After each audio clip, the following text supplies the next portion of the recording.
Hello, may gabi sa tanan. Alas 6 na dire. So, mo nang kuan gabi na karon. So, nagkahuman ako sa akong trabaho. Nagkuan na lang ko tuwas ko og kanang pamisbis. Muna ako ang trabaho kay pamisbisan ako ang mga bola. Kay kuan. Nalang ko nalipay ko sa kong anak kay nag-message siya sa ko na ana siya, hi ma, kumusta dira, ana siya. So mato nagkuan nami, so ang iya ding tuyo nananghid siya sa ko nga kanang sa unang company na ako gipadala nga mga sinina sa mga bata. Hinatag po to sa akong client. So akong gipadala mo sinina sa mga bata. Ang uban ato gihatag na nako. Gipanghatag na nako pati mga sapatos.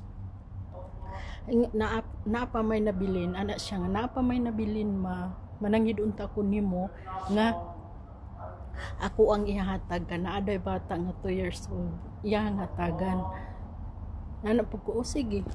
Okay anak.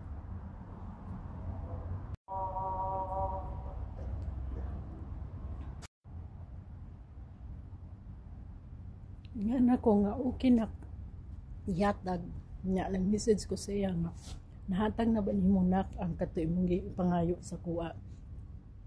Ana siya wala pa daw niya nahatag kay tiwas pa daw siya og sa mga sininay ko kinsa mga sininay mong giapin kay kuya daw niya kay nalimpyo siya. So ako nagpasalamat lang po sa akong anak nga maskig na ako sa layo nga nako sa layo nga dili sila magbuot-buot o panghatag guys. Sa una sa gamay pa na siya, mga elementary pa siguro to siya.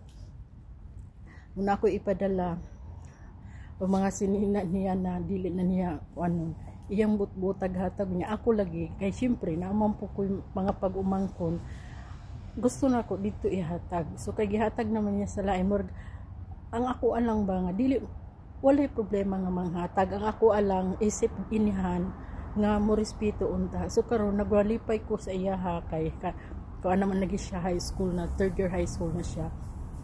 Nalipay lang pud ko nga maski ana na iyang idadalaga na siya. Naalang gyapon ng pabilan ang iyang respeto sa kuha. So kana lang siguro daghang kayong salamat og maayong gabi kanatong tanan.